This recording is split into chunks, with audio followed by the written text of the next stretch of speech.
You tell me to forget that my grandmother was born right there, so alright, I say I shall go.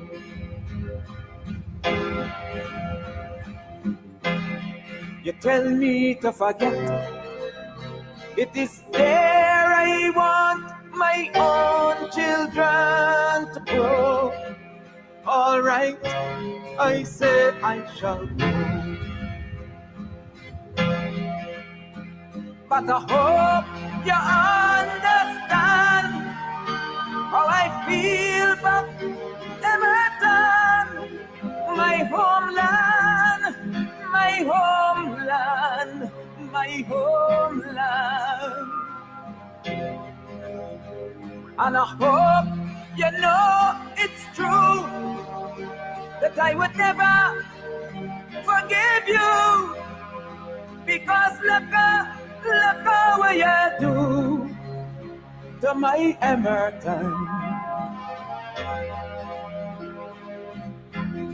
You tell me to forget that you bring bulldozers and push down the houses, so alright, I say I shall go.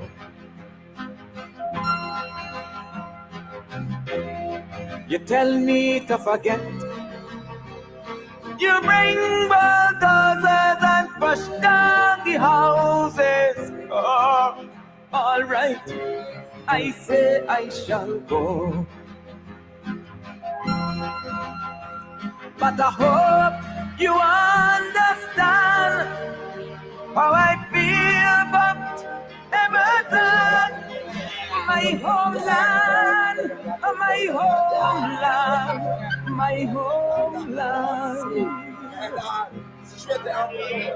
And I hope you know it's true that I will never forgive you, because look what you do to my Emerton. Ay, sakay, podemos hacer.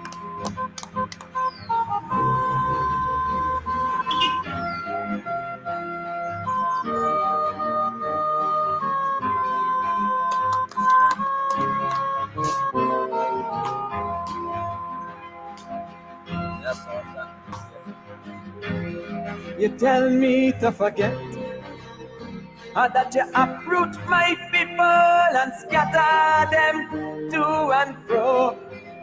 Alright, I say I shall go. Oh, you tell me to forget that you did the wrong things and then let my children know. Alright, I say I shall go. But I hope you understand how I feel about Emerton, my homeland, my homeland, my home. And I hope you know it's true that I will never forgive you, because look what you do to my Emerton. Ay, sakay, podemos hacer.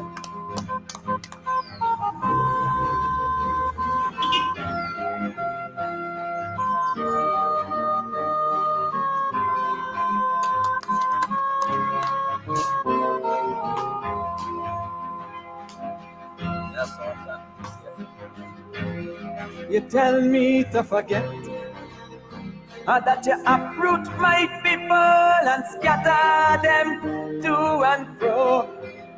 Alright, I say I shall go.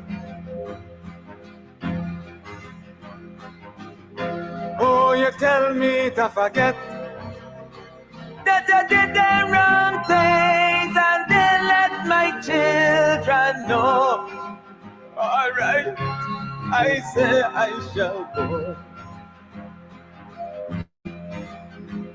But I hope you understand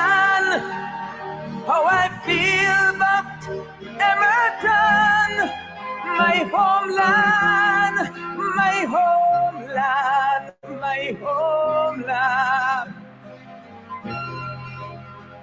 And I hope you know it's true that I would never, never, never, never forgive you. Because look at what you do to my Emerton. You tell me to forget, and that my grandmother was born right there, so alright, I say I shall go. Alright, I say I shall go. Alright, I say I shall go. Alright, I say I shall go. Alright, 'cause look what you do to my Emerton. You tell me to forget that you bring bulldozers and push down the houses, so alright, I say I shall go. You tell me to forget. You bring bulldozers and push down the houses. Oh, alright, I say I shall go. But I hope you understand how I feel about Everton, my homeland, my homeland, my homeland. And I hope you know it's true that I will never forgive you.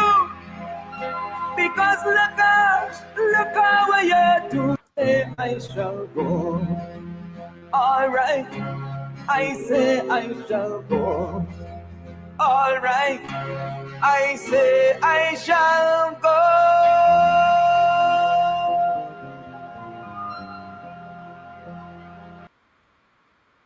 Oh, yes, yes, yes. I will never, ever forget what you did to Mocha Arcadia.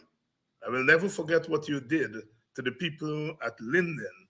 I will never forget what you did to the people in front of the hospital. Never forget what you did to the people at the seawall. You bring bulldozers and bulldoze the houses just so. I will never forget what you did to my Emerton in Barbados. Anthony Carter, the mighty Gabby, you know him from Boots, and more Boots. And I can bathe on my beach. This beach belongs to we, and we can bathe on the beach. Singing there about government bulldozing people's homes in the name of development. And he says, I will never forget what you did to my people. You bulldoze their homes here in Guyana, you bulldoze their homes at Mocha Arcadia, bulldoze their homes in Wisma, Mackenzie. You bulldoze their homes in front, their buildings in front of the hospitals and the seawall. Our Calypsonian, as usual, giving voice to our frustrations. So many of you are saying the first time you've heard this. Karen says first time she has heard it, and it's haunting. And yes, that is my feeling when I first heard it years ago. Haunting and bringing home the emotions of what you do when you bulldoze people's homes. Good evening. It's Tuesday evening. We have Dr. Henry Jeffrey with us here, future notes man. And tonight we have so much to talk about. We're going to get going in a minute. As you would have heard today, teachers are resuming their strike on Thursday. Let's go. Let's buckle up, because their strike is our strike. The government has made it clear it is not going to negotiate with them on their terms. they're saying negotiation for salaries and wages from 2024. The teachers are saying 2019. They're saying no, and the teachers are resuming their strike on Thursday. We just came out of the PPP's Congress. PPP's Congress. Couple of things happened there. They've removed socialism and Marxism, Leninism from their party's constitution, but they've left democratic centralism. In case some of you don't know what democratic centralism is, the professor is here and he's going to break it down for us. So they remove socialism, remove Marxism, Leninism, but they leave democratic centralism. It's one package, you know. Socialism, Marxism, Leninism, democratic centralism is one package, but they removed two and left one. And we'll see the three-card underhand trick that they're trying to play there. Again, at that Congress, they boasted how many African Guyanese how many African Guyanese will go to that Congress, and the PPP is the most multiracial party. But of the 35 members of the Central Committee, 35 members of the Central Committee, the powerhouse, only 3 I can count are African Guyanese: Jennifer Westford, what's his name? I know you all don't want me to call him name, Kwame. And there is a Sarah Brown there. I'm not sure if she's African Guyanese. She might be Amerindian. But let's say she's African Guyanese. That's 3. That's 3 out of 35. So much for the most multiracial party. And all the love for African Guyanese. And they're bringing, Jagan never brought in African Guyanese. And so you bring in African Guyanese, but where are they in the powerhouse? Now, there are 5 non-voting members. And I noticed 4 of the non-voting members are African. So we're going to put them there, but they can't vote. They have no power in the Central Committee. 1959, 1959, the PPP voted out at their Congress. They voted out all the African Guyanese from their executive. E.U.C. Kwayana, then Sidney King, writing in the New Nation, he headlined this article, The Rot in the PPP. Jagan came back and he declared the elections null and void. And he said, Sidney King knows why I declared the election null and void. His party voted out all the African Guyanese. And Kwayana said, the rot in the PPP, there's a rot. Now, 1959 is just a mere 4 years after Burnham left, a mere 3 years after Kwayana and Carter and others left. By 1959, all the Africans. In 1956, Kwayana is saying to Jagan, Dr. Jagan and the PPP leadership has lost confidence in the African executive of the party. He went to Kwayana and offered Kwayana the chairmanship of the party, and Kwayana said no, because he knew he was going to be window dressing. 3 years later, they voted out all the Africans from the PPP executive. When you're cussing Burnham, I can't remember any time when the PNC vote out all the Indians. The PNC was careful not to make that mistake. Here we are. Jagdeo said he's doing what Jagan never did. Jagan wasn't able to bring in Africans in the party, and he's doing that. 2 or 3 out of 35. And then you can't call Kwame new. You can't call Jennifer Westford new. They've been there long now. So where are these new Africans? Where are they in the powerhouse? And then that 35 is going to reduce to 15. 15 to go on the real powerhouse, which is the executive. Oh my God, I'm loving this. I'm loving it. It makes our work so easy because we don't have, they're doing it for us. And then also at that Congress, we noticed Donald Ramotar coming in 27 out of 35. Clement Rohi, 34 out of 35. Injured on the ball, 35 out of 35. I mean, they just get on to the Central Committee. The stalwarts. The stalwarts. We also saw the PPP at that Congress putting on a skit, ridiculing the teachers and the teachers' strike. A skit ridiculing the teachers' strike at the PPP Congress. But what was, as I looked at the skit, the majority of the actors, actresses were Indo-Guyanese. How more insensitive can you get? One, you're putting on a skit ridiculing your teachers, and you're saying that you love African Guyanese and you want to bring them in. But not only that, the optics.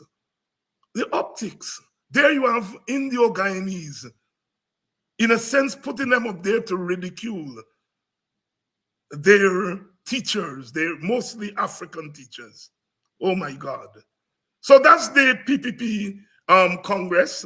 Of course, the boycott in Brooklyn continues. Apparently, it's having some bite there. As I said over the weekend, this talk about the boycott taking food out of Black people mouth and, going against Black people business.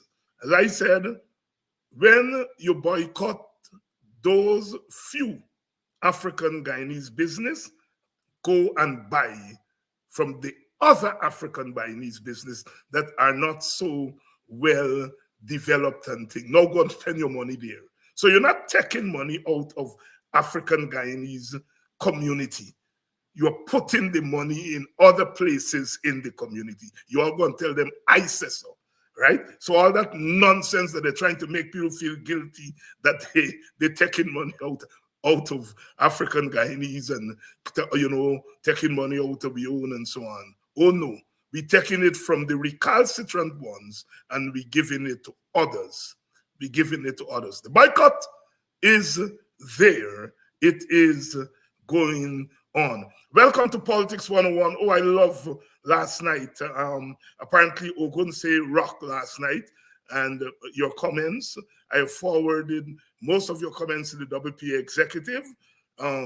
Apparently, obviously, Ogunse touched a spot last night and it had you all going. It's nice to get those comments. We would like to thank you all for the comments and the reception last night. We're going to keep it going tonight.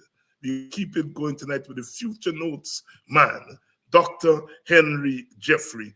And your Kwame. All right. Yeah, we know. All of you are watching, Floretta, Althea, Leighton, Glenford, Desiree Hunter. That's I haven't seen you. Seems as though it's a new Kyle Miller, who's Audrey Brown, Audrey Garraway is here tonight as usual. Audrey is from out there in the Essequibo coast. Wonderful lady and a patriot. Good evening, Anissa. Good evening, Thomas Robertson, my cousin from Atlanta, Georgia. Sister Rhonda Lane is here. Somebody saying something. The same thing happened with Kedaki show this morning. What is happening? I'm not. I don't know. I don't know what is happening. Is everybody hearing us? I think so. I hope so. Good evening to all of you. Good evening to all of you. Good evening to all of you, and welcome to Politics 101. Let's roll. Let's roll. And bring in Dr. Jeffrey. Dr. Jeffrey, good evening and welcome. Good evening, David, and good evening to your audience.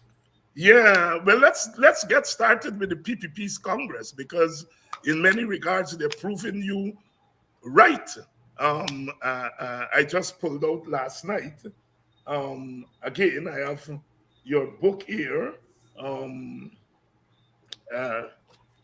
your book of essays, here, political and ethnic dominance in Guyana, and I'm writing at the moment, and so I had to go to your book, and you talked a lot about in a sense predicted a lot of what is happening now at the level of governance. So let's start. The PPP has removed Marxism, Leninism, and socialism from their constitution, but they have left democratic centralism. Now, we don't have to tell our audience what's Marxism, Leninism, and socialism. If there's no, I think Guyana is probably one of the most, if not the most literate place on earth when it comes to socialism and Marxism, Leninism. Not hostile to them, but democratic centralism. What is democratic centralism? First of all, why the PPP is getting rid of socialism and Marxism, Leninism? They threw out what's his name, Kemraj Ramjatan, for daring about 15 years ago to call for the removal of Marxism, Leninism, and socialism. They throw you out the party. Now they're doing it. Why are they throwing out Marxism, Leninism, and socialism and keeping democratic centralism? Well, tell us first, what is democratic centralism? Well, thank you very much, David. Democratic centralism is essentially a format that the Communist Party uses.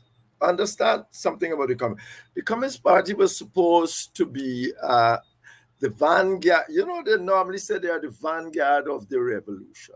But there is no such thing in Marxism. What Marx said, it was that the communists will be the vanguard in the working class party, rather than they're going to be like a vanguard of any revolution, so to speak, overall. But Lenin and that lot, the Bolsheviks, they call themselves, when they got to power, they began organizing the communists as a vanguard of the revolution, so to speak. And what they did essentially was to get back to your, or to get straight to your point, democratic centralism simply means that the lower groups will essentially, a decision will be discussed at all levels. The lower groups would have the discussion, everybody would have a discussion, but once the decision is made at the central level, nobody can talk about it again. Well, you know, that is essentially the decision is like a pre-decision discourse. Once the discourse is finished, you cannot go and start criticizing the leadership or anything about it like that. But what has happened that's the theory, what has happened in practice is that, particularly if you're in power, is that the people at the center have all the control of the people by way of giving them patronage, giving them jobs. You got all the control of the people at the lower level. So they control what they're doing at the lower level. So what the lower level is sending up to the higher level is precisely what the higher level want them to send up. So democratic centralism is more or less centralism. It's nonsense. What it means is that the leadership, and that's why you can say just now, oh, Jagan offers Sidney King the chairmanship. How can you offer Sidney King the chairmanship if you have an open party? You can't offer nothing, but that's what happened here. You know, I think Ralph said it today. You know that in his letter on his article on Sunday, you know our fund will get more votes than Jagdio, largely because they want to demonstrate that he's in control. But it's the party that controls all the political relationships in Guyana, because the party controls, even if Jagdio was the president and leader, he would have being able to control everything around. He's not, and therefore he controls our fund by one. He controls what happens in Parliament. Our fund can't pass a budget if he doesn't want him to, because he can speak. He controls the parliamentarians. So effectively, he has control. The leader of the party controls the government and the parliament, and tremendous influence over the judiciary as a result. You control two of those. So effectively, that is a democratic central. In theory, what it means that any decision would be discussed first at the lower level, but once you get to the higher level and the decision is made, you can't just break out and start criticizing it all over again. But what is that in practice? Since the party in power has the power to influence those at the lower level, the decision that they have influence over what the lower level will do. Story done. It's more centralism than democracy. Nobody gives any mind to it. Right. So they've gotten rid of socialism and Marxism, Leninism, but they've kept democratic socialism.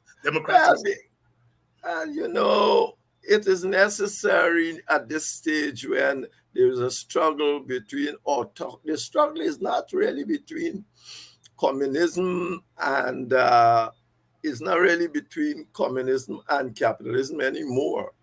That struggle is gone. Communism has gone its way. Communism is only now at best a kind of form of autocracy. The struggle is now between democracy and autocracy. And you're not going to want to be in this region and hang with autocracy too much. You see what's happened to Maduro, and it will happen. And it's happening to them. So, it's happening to them too. That's why people are saying, you remember the USIS report that said, hey, you chaps better create change the constitution, bring in a functioning democracy. That was said in 2021, not clearly by the US government, although they repeat it later, but by expert group.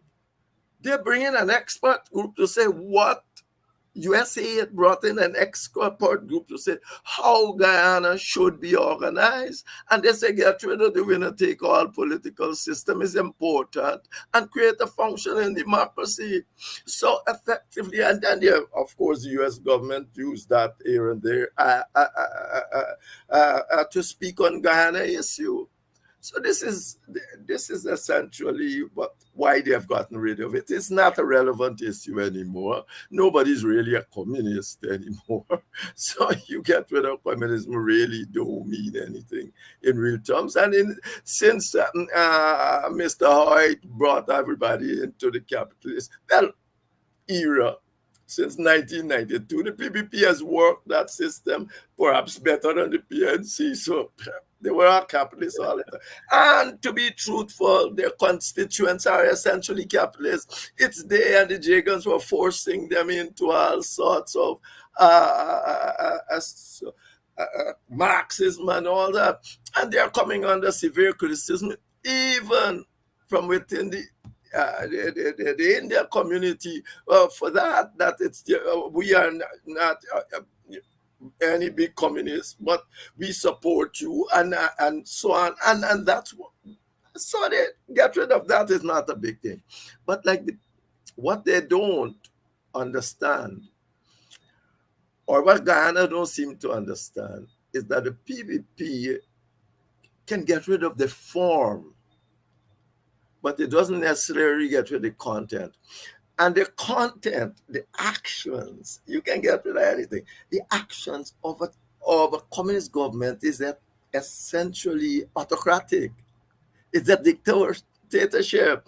And that is why they can't get rid of democratic centralism. They can't get rid of the dictatorship where they control all the people in the party. So they can get rid of the form. That mean nothing more with God. But they will not get rid of where the rubber hit the road. control over the party. So they can determine if Orphan get 10 votes or Bard get 20 votes, and everybody, they talk to everybody at a lower level, and that's what happens. That it's there's talk about the PNC being thing. The PNC, I've written it years ago. I said the PNC is far more democratic than the PPP, far more, and that's why you are having the kind of quarrel you had in the PNC. You won't have that in the PPP. You will have that in the Democratic or Republican Party, where Hillary Clinton almost went racist against Obama when she was fighting because in the primaries, and what's happening. So because it's primary time, Mr. Ford want to go after North and all sorts of things that saying, I'm not be convinced yet.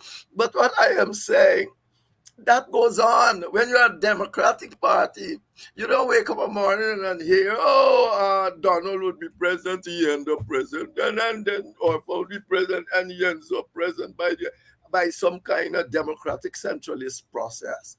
So it's the form. They are always getting a form, but not really the content of what they're doing. At the Central Committee elections, our friends Donald Ramotar, Clement Roy scored very low. I think Donald is about 26 or 27, Roy to 34, which means he barely get in. And Angel Chandra Paul were also part of that generation of PPP leaders. She just got in. She was number 35. What do you make of that? What does that tell us? That tell us nothing, that the leadership is shifting them out and the leadership want them there. It's they organize these numbers. They have been telling people how to vote. So there's all it can tell you that, Donald, now I'm great, you're a president, you're marginal, we can't totally throw you out. And what is he doing for anybody who want to throw him out anyway? I wouldn't know. But why should he be this big thing in the party? They got to motivate people for elections and making Donald the big thing in the party, giving them not necessarily make him a contribution. There are other people that needs to go and vote, and you were talking about the skit and the teacher's skit. But they put all Indians in that thing to show to the Indian community. PPP does that all the time, that you mustn't vote for the Africans. That's what they've been saying, that the GTU is about Africans, and they do that to tell their constituency that they do it all the time. Yet they come to your constituency and tell them about one Guyana. One Guyana is only for Africans.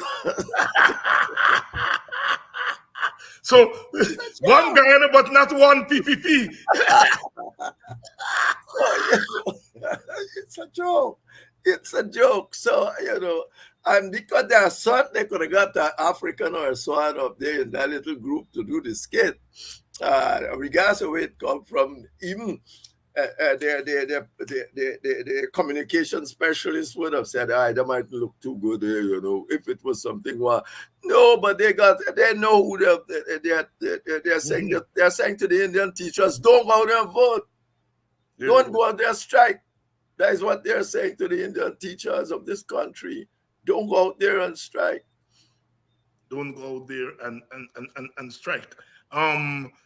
Dr. Jeffrey, what lesson all of this coming out of the PPP Congress? What's the lesson here for African Guyanese? Because clearly African Guyanese have been targeted by the PPP, whatever the reason. What lesson coming out of this Congress is there for African Guyanese?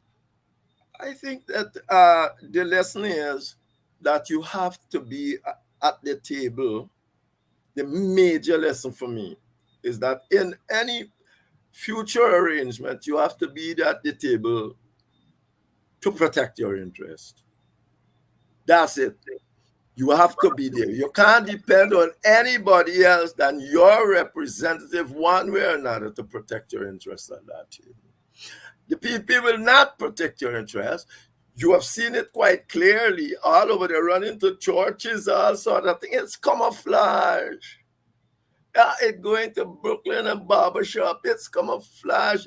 The next thing you turn around, they go with another investigation. What are they investigating now? So the people call upon them to investigate the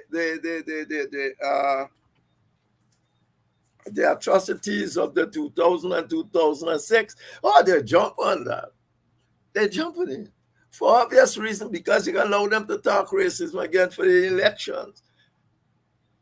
You know, that's what they use the water running thing for, to talk racism and abortion and all this thing. And they want to jump on this. But as I said in my article, there's a big twist here.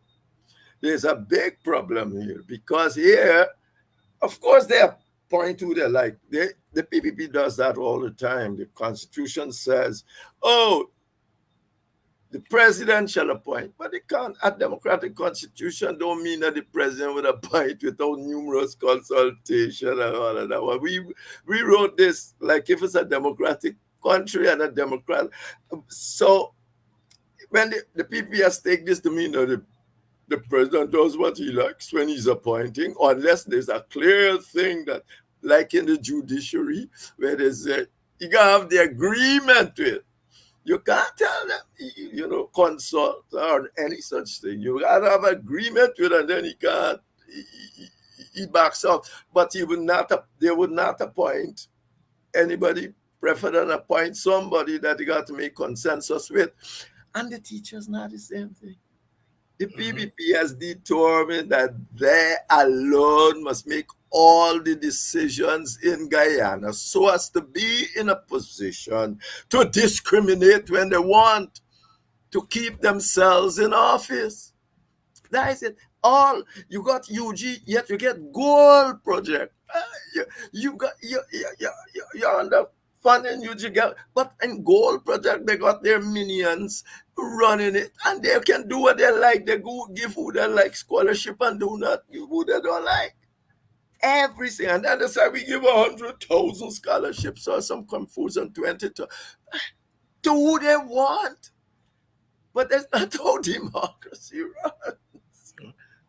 Dr. Jeff, you have said on this program several times that there are so many ways to protest. You said there are 300 ways, 400 ways of protesting. Recently, the brothers in Brooklyn have called a boycott of some African businesses who use their businesses to entertain the president when he was there. Good move?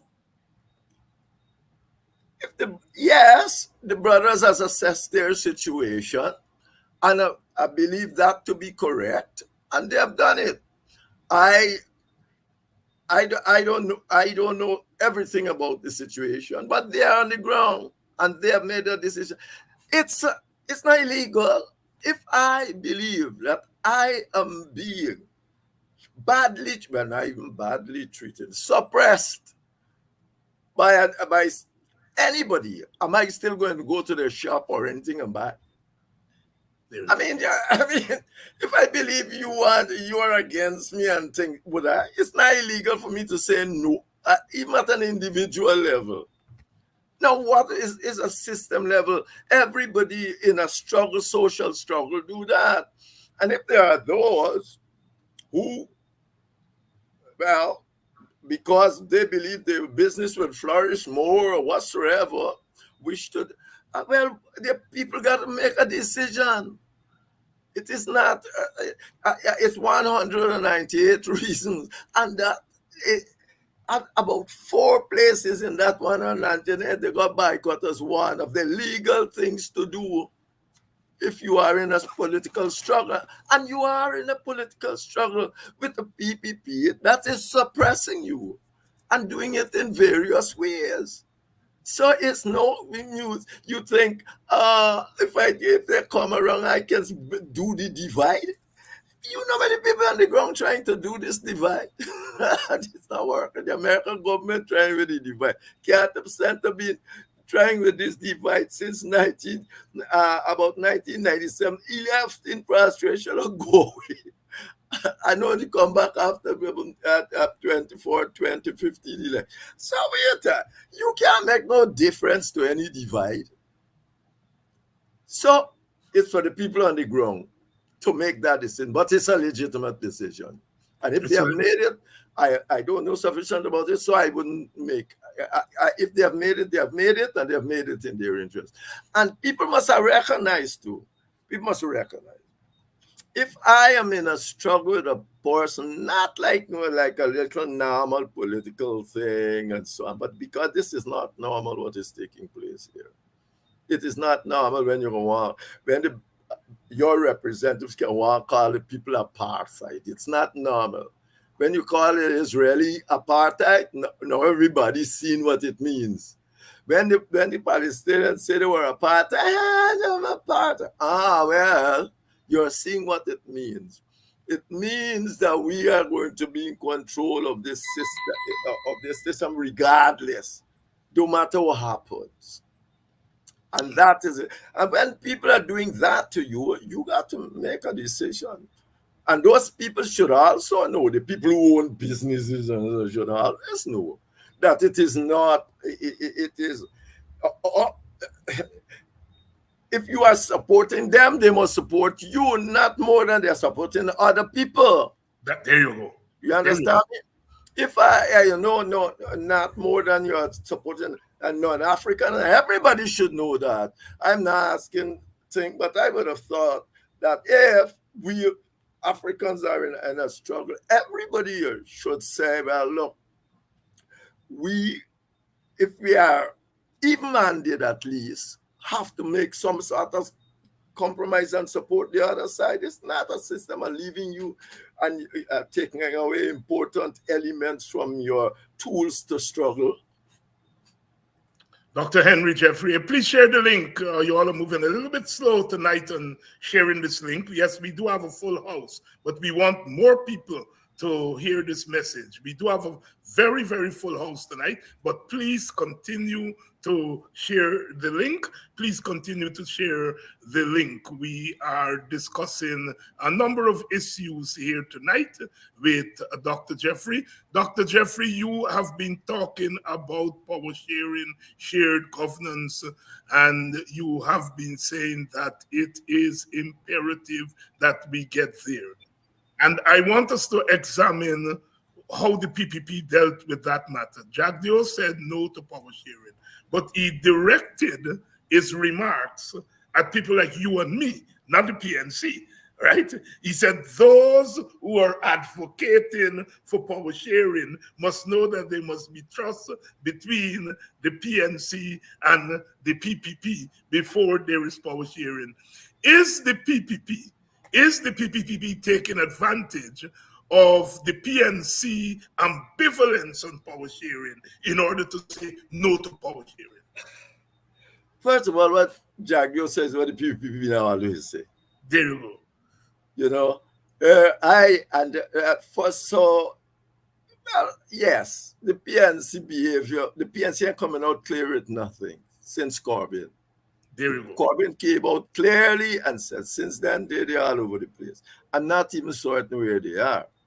And they will end up with having black people in Syria. I warned them then that they're going to do it again. You know, yes. No. And I want that point to be made because it's a point that being made there. At the PNC, if they continue with the stance that they're endangering black people more, their own constituency. And last week, Norton came out with a full-throttled support of the boycott in Brooklyn, and he made the clearest statement on the PNC's view of African Guyanese discrimination and oppression. He wasn't mincing and mixing words. Very, very clear. But we did say on this program that we welcome that stance by him, but we feel he ought to go further because they are going to endangering black people as we speak. But back to you. But of course, there's no question about it. You're not asking for anything that will endanger Indians. There you go. You are not asking for a thing. I would not be party anything that endangers Indians or any other ethnicity in this country. So get that quite clear. But I will be asking for something that is of, if Ghana is to go forward, it has to be It has to be, and you cannot.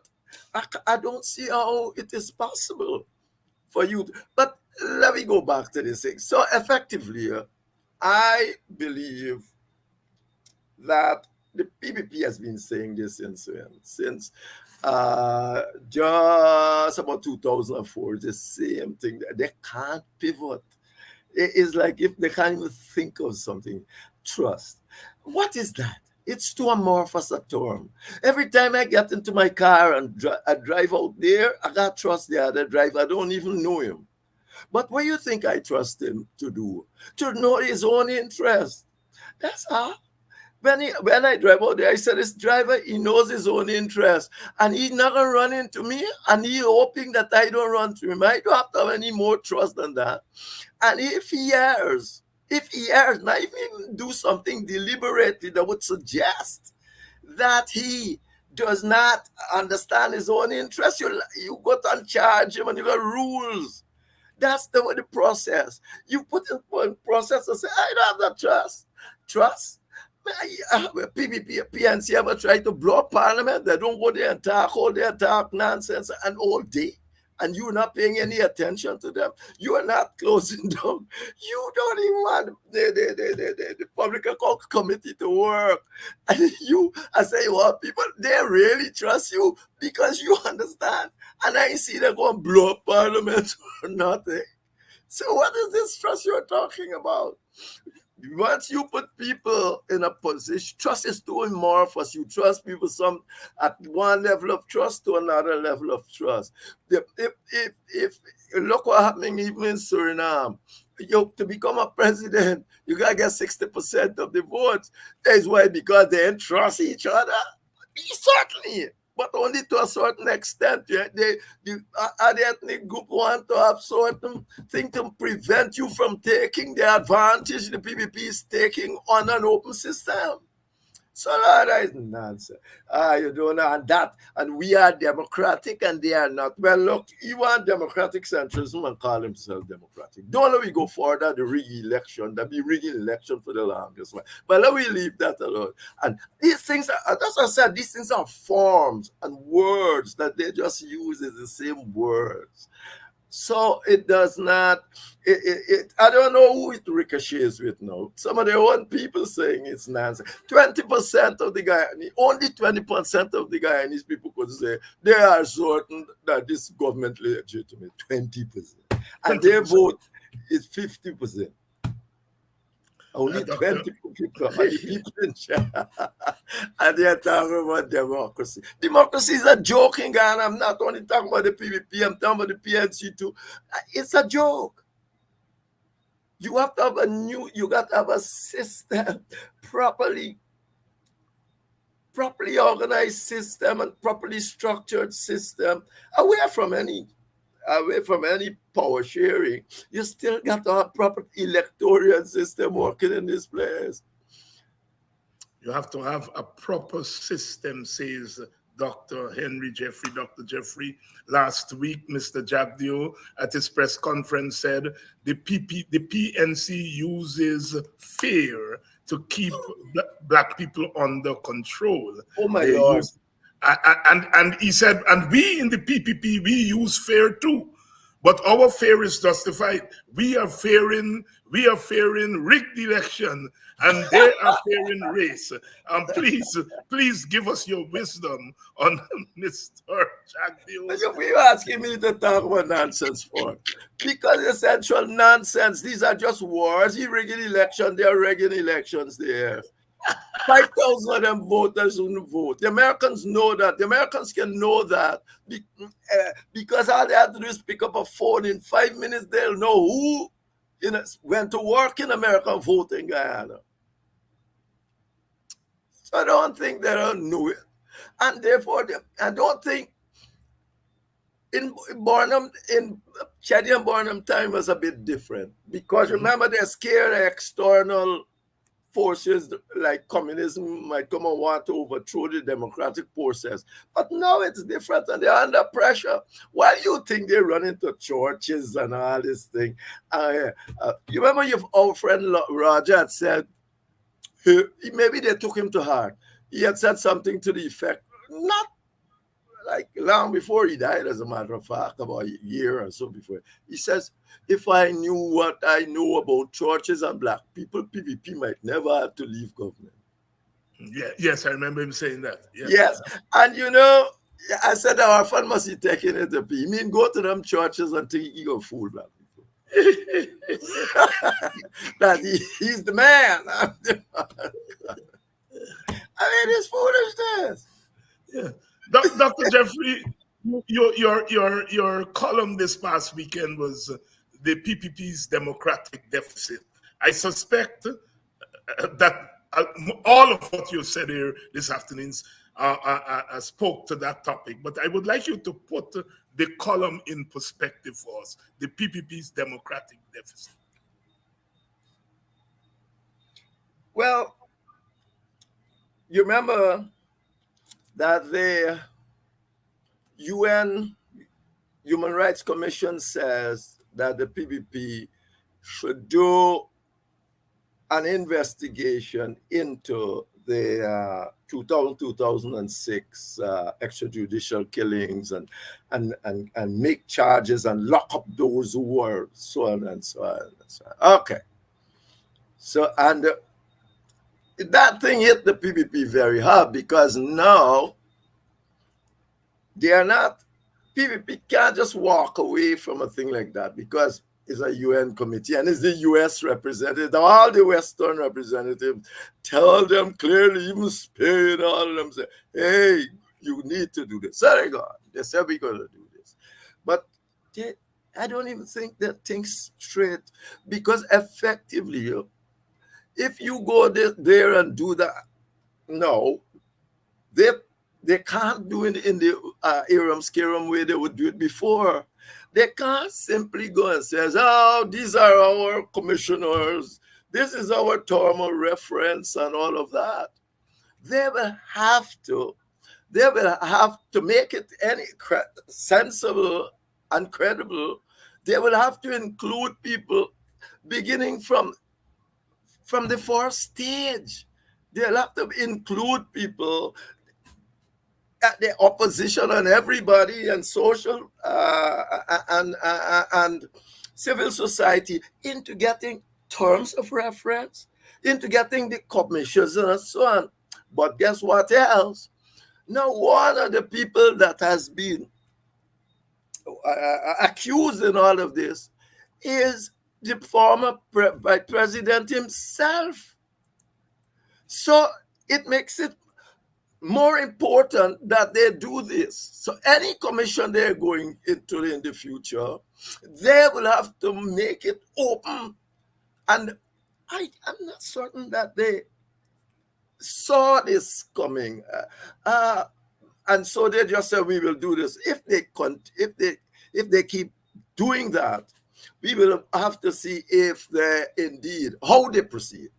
That's it. Because they've been doing things like this all the time. I said, every time, as you rightly said, most of how the PPP behave, they believe that, well, they don't believe, I think they know that democracy don't demand that. What democracy demand of a government is that they facilitate the good living of their people. They don't have to do everything themselves. So you can facilitate local government. You can facilitate independent organizations, civil society organizations. They are saying, for instance, they want to go against a party because they are saying it should have been a government department. You know what I mean? If it's a government department, we don't control it. Yes. Why it can't be what it is, and you facilitate them doing that. So effectively, that is they are now trying. They are going there, but I I think that they are going to be in a bit of a problem this time. That's why at the end I said, let me see how they're going to deal with this entire personal and public interest. Let me see how this is going to happen. Because it's not going to be like the last time. Before the election, the local government election, they call one a commission of inquiry. Give them the opportunity to talk race and anti-PPP, PNC politics. That's what these commissions have given them the opportunity to do. And then say, we didn't really mean race. We were explaining up things and so on. But at every single stage in the game, the PNC is saying to African Guyana, we got one Guyana, but they're using strategies to talk race with their own people. They're using strategies to talk race with their own people. I notice you all have upped the ante here and you all are sharing the link. Franklin, I will take a look. Franklin Boston, I will take a look. I've noted your recommendations of the videos that I should look at. I shall look at them. I shall look at them. One of my students did draw my attention to one of them, the coming of the Second Civil War, but I was not aware of the second one. I shall take a look at them. Good evening to all of you, and welcome to Politics 101. We've been coming out in large numbers this week. Thank you all very much. Thank you all very much. I would like to thank all of you who have sent in your donations. Thank you all very much. I thanked some of you by name last evening. I want to thank you all again. I also want to thank you all for welcoming our new program on cricket that was launched on the weekend, and the numbers are as good as our regular numbers on the politics section, and in some cases even better. I want to thank you all, and I want to say that the show on music, political music as political discourse is coming shortly. It could be on within a week, So we are trying to diversify, as they say, because politics is not a one-dimensional thing. Politics come in various forms. And so thank you all for supporting us. Please continue to share the link. Dr. Jeffrey, the Guyana Teachers Union announced today that it is resuming strike action on Thursday. A little bit too late. What's your take on it? I think it's the right time. Wonderful. I think it's the right time because they said they are resuming. The court said, make it quite clear that the strike is legal. Strike is legal. Why was the strike legal? Largely because the teachers union was trying for the longest while to speak with the government, and the government whatsoever did not engage properly. Okay, the strike is legal. The teachers union are now saying, well, the next stage, remember last week or so, before last, I said the next stage is where they should go. They ain't got to go back to the government. Well, it's for the Ministry of Labor. The Minister of Labor now should have said since that, look, he's got to seize this strike. That is what he's there for, not to have strike. Collective agreements are done so you won't get strikes. And if you do them properly, you shouldn't have strikes. So effectively, the Minister of Labor should seize the opportunity to say to the union, okay, the thing has broken down. The government still don't want to talk to you about what you want to talk to.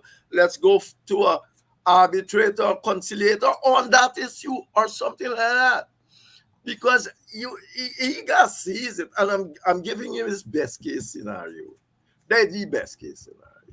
He can say, let's go to arbitration conciliator, because I don't think that when the court sent them to that conciliation, it was like an official conciliation, one of those legal things, because effectively what that end up saying is go back to the to the government. Well, if you gone back to the government and the government ain't talking, I don't want to talk to you, the next position is for the Minister of Labor to seize the strike and say we will have one process or another. I don't know where they go. The teachers might say we want conciliation, but that's another story. But we prefer go straight to arbitration because they are saying let's go to arbitration on this. So effectively, that's where we are at this point in time. That's And I where we think that are. you No, you go ahead. this thing is fundamental to PPP existence, you know. Tell us. As I said, all night I was trying to say to you all evening that the PPP want to control everything, every facet of Guyanese existence, to discriminate if they feel like. That is what their programming is. Everything, so they can decide who got a scholarship, who don't get this, who got this, and so they are being able to win over people and suppress others.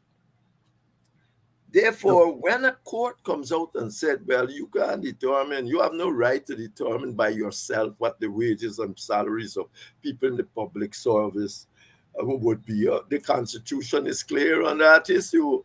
The Constitution says people can have trade union and you got collective bargaining. So but that is just what collective bargaining mean. You got bargain here. It's not for you to wake up and say, that's all I can pay. Guyanese, you know why the PPPs get rid of this in a center? Guyanese and themselves after the leadership has lived too long under autocratic governments for the longest while. They don't even understand clearly the democratic. They think once you are in a government, you can do it like, because that is what government been doing all the time. Indeed, the people in government are the same thing. Look at them. None of them has lived in any serious time in any democracy. Look, even the opposition and the government, all of them grew up in autocracies. And well, look, well, Bart, he went to live in even a great autocracy. The truth is that is what has happened. The Constitution makes it quite clear. You alone, it would be unjust for you alone, to any employer, to be alone sitting down to determine what its employee would be paid. They need their own representative to show you that you are wrong, and then you must compromise and move on. But the people don't want that. That's why they're having skits and they're doing this, and they are thinking that maybe if the Indian teachers don't come out because the entire process, the entire framework of their behavior is under threat. On the threat, Dr. Henry Jeffrey with us tonight. Just please go and subscribe to our YouTube channels, our new YouTube channels, West Indies Cricket 101 with Dr. Hines. Take just a minute, go and subscribe to that channel so that you can get your alert when we are coming on with our cricket podcast. Okay.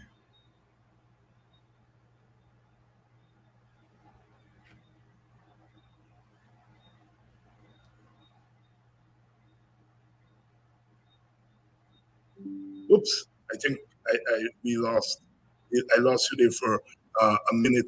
Dr. Jeffrey, the PPP through the vice president made a statement last week. He said the PNC pauperized Black people by steering them to the public service, and so therefore the PNC has no responsibility.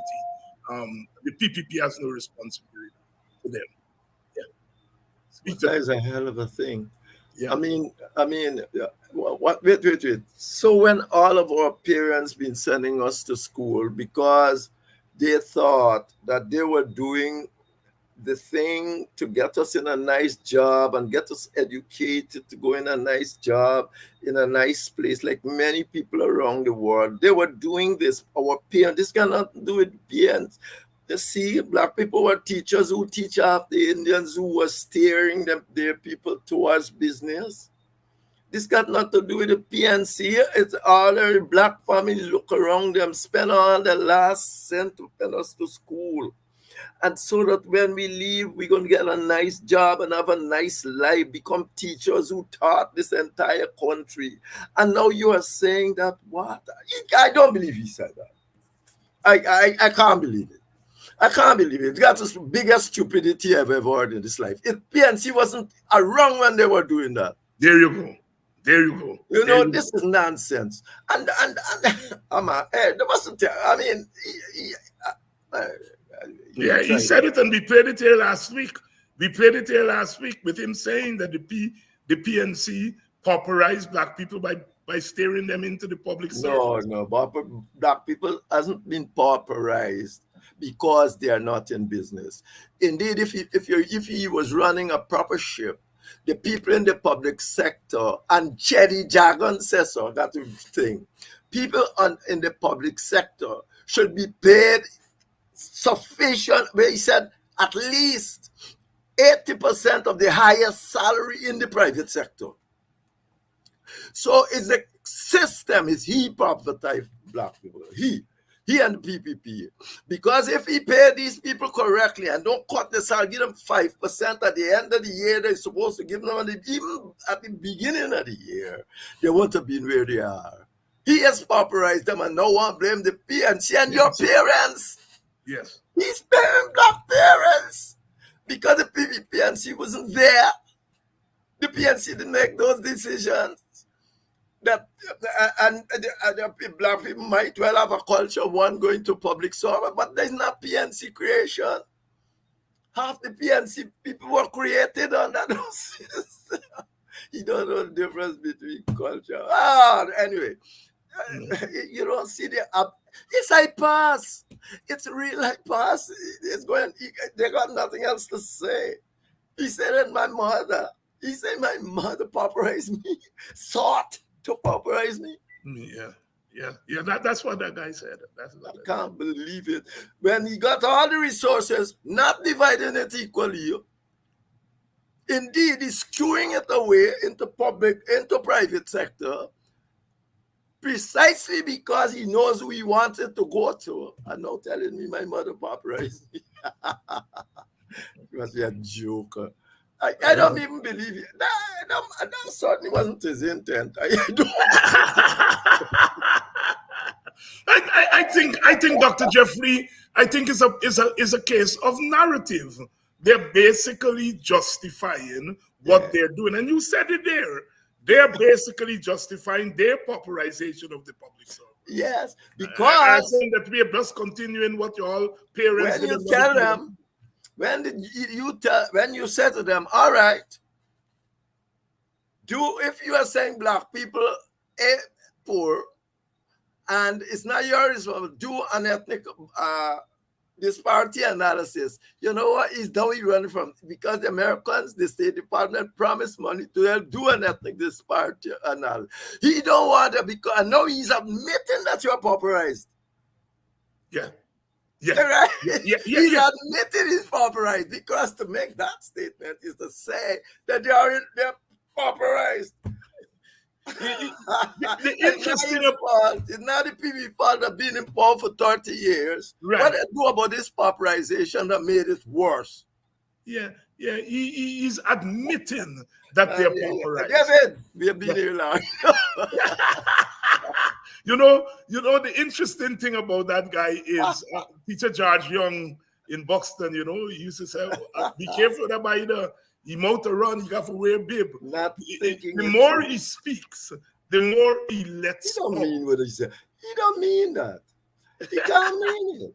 He can't mean it. He's just trying to make excuses for the pauperization of black people by the PPP. So if he go and do an ethnic disparity study, and some of his own people, they want to call it their own thing, they're saying, oh, let me just call it an ethnic analysis. And I said, but if they only do it, they're going to find out that black people pauperized, and they were being pauperized under the PPP. They'll find out for the last, at least since 2000, they've been pauperized. Neil, clearly, Neil says, if the WPA is to make an impact in Guyana political landscape, it will have to contest the election separately. At present, the PNC is left with about 150,000 supporters, of which 50,000 is up for grabs for WPA, but their leaders are short-sighted and is focused on some sort of miracle or illegal reasons for victory and power. You, old people say, you want to put my belly on plim plum. basically, obviously he's a PPP man. He's saying to us that split up, go separately. we hip to that, my brother. We hip to that. The nature of the Constitution don't make sense of it. That's right. Yes, it doesn't make sense of going separately, because if you are about 50%, you go separate and you take 10, you still can't win the presidency. The other man win it and go on and do stupidness. So it's the nature of the Constitution. So it don't even make sense to say split up and do that, because you will only mostly take votes from black people. So exactly. The WPA said it wouldn't join, but was forced to by the nature of the Constitution. It's not simply because they wanted to join the PPP. They beat the PPP in 2011, but the Constitution still give the PPP the government. Right. If we lost the election in 2011, but they still end up with the presidency and all because they won the plurality. On the plurality of the vote. Dr. Henry Jeffrey here tonight. Dr. Jeffrey, thank you very much for coming through again and lending your wisdom and your perspective to the issues of our day. Looks as though the next 2 weeks is going to be equally interesting. We're in serious times. So by the time you come back, we will have a lot more to talk about. Thank you much.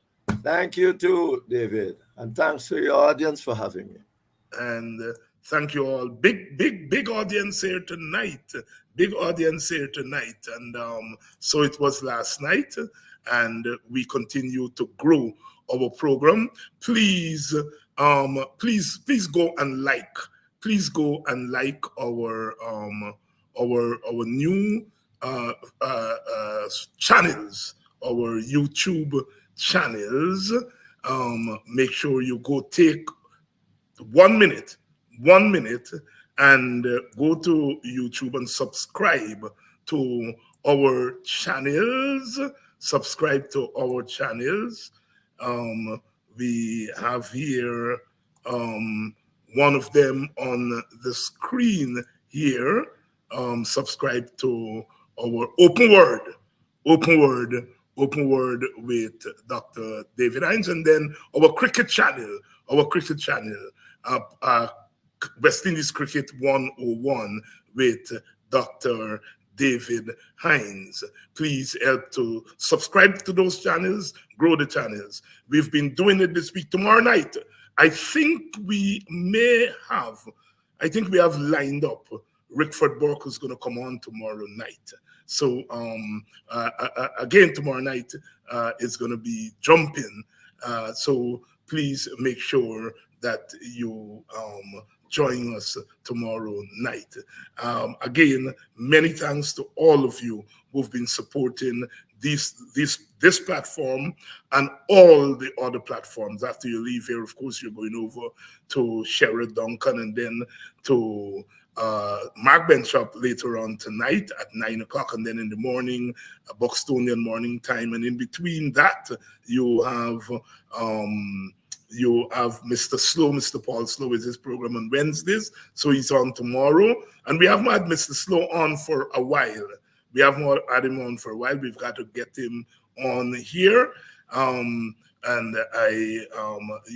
Fordbach's program, and then we have Norman Brown has his program out of London, and all the other programs that are on. I want to, on behalf of the WPA, to thank all of you for the good wishes and the encouragement for us to be more forthright in terms of positioning our party. and including Mr. Neil Menz, who is encouraging us to split ranks just now. But look, at the end of the day, we have to always think about the big picture. We have to always think about the big picture. If we had a constitution where you go separately, get your votes, and then do as you did in 1964, you join with who you want to join with, then Men's suggestion would have been on spot.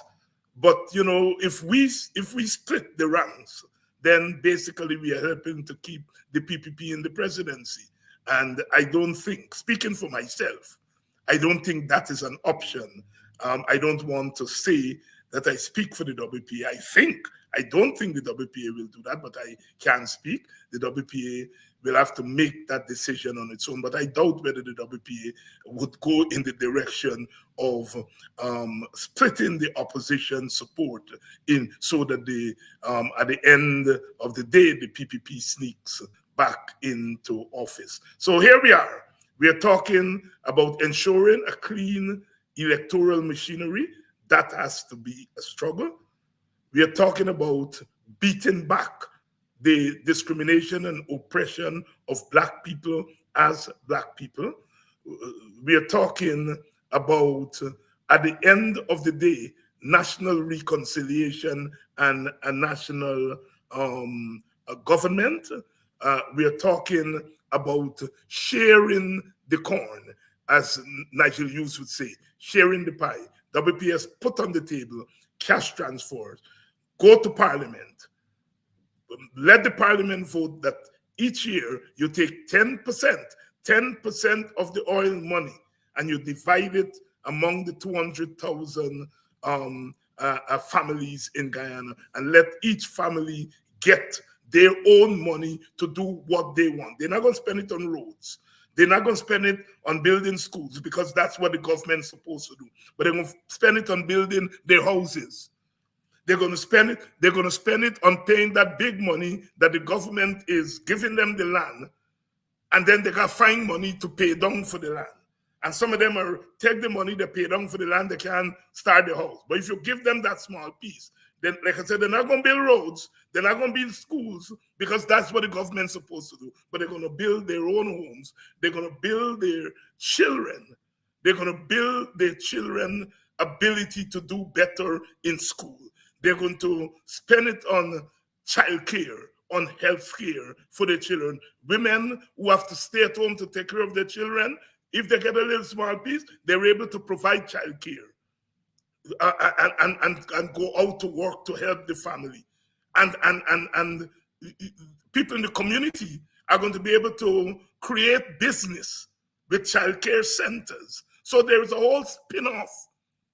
So we have to support the Clive Thomas bill, for cash transfer. And we are saying make it legal. We're not talking about any president going wrong and sharing it to people. And he share it to who he like to share it to. Make it law. 10% of the oil takings go directly to the people. Who don't want it, give it to charity. Those who are rich and get it, they will have to pay tax on it anyway. All right? So all the loose talk that's what it is. The Working People's Alliance is saying, and we don't care whether the PPP do it or any government do it. We want people to get some of that oil money. So we are on a roll here, laying out our priorities. We want clear constitutional reform to ensure that the electoral playing field is level. The electoral playing field is level. That's what we're talking about. And if we have to go on the streets to get that, then we have to go on the streets. And you all notice I'm coming out more and more to say it's time to go on the streets. I have been very careful about talking about going on the streets. But if the teachers can go on the streets and win what they have won, the rest of us have to begin. on this issue of a clean voters list, of biometrics, of a GCOM that is independent, we will have to go on the streets for it. We will have to go on the streets for it. The PPP has had a chance, and it is saying no. And we will have to go on the street, but we can't go on the street one by one. We have to go on the street together. And that's why I'm saying to my comrades, brothers and sisters, and even those who are not brothers and sisters in the PNC, the longer you all take playing around, the more you all are endangering Black people. The kind of latitude that the PPP can take with the WPA or the AFC, they will not be able to take it with a militant PNC. And so long as the PNC continues to play around and not be militant on this issue of their supporters, their core supporters, fighting the issue of the racial oppression of their core, that is, stop it. To stop the oppression of their core supporters, the PNC has to lead that struggle, because they have been blessed with the votes of Black people. They have been blessed with the support of Black people. And they have to come out and take a stand. It is time that we begin to think about going on the streets. It is time we begin to think about going. The teachers are going back on strike on Thursday. We have to support those teachers. This whole nonsense about strike being political, the teachers' strike is their strike. But the rest of us who are not teachers, we must support the teachers. So let us get ready. You all been talking about boots on the ground. The teachers are going on strike. Now is the time for you all to put on your all boots. And let us give the teachers more support than we gave them the last time around. Many of you felt that the teachers lost the first round. But to ensure that they don't lose the second round, you all have to come out and you all have to come out and go with them. I understand Pastor London is hosting tonight on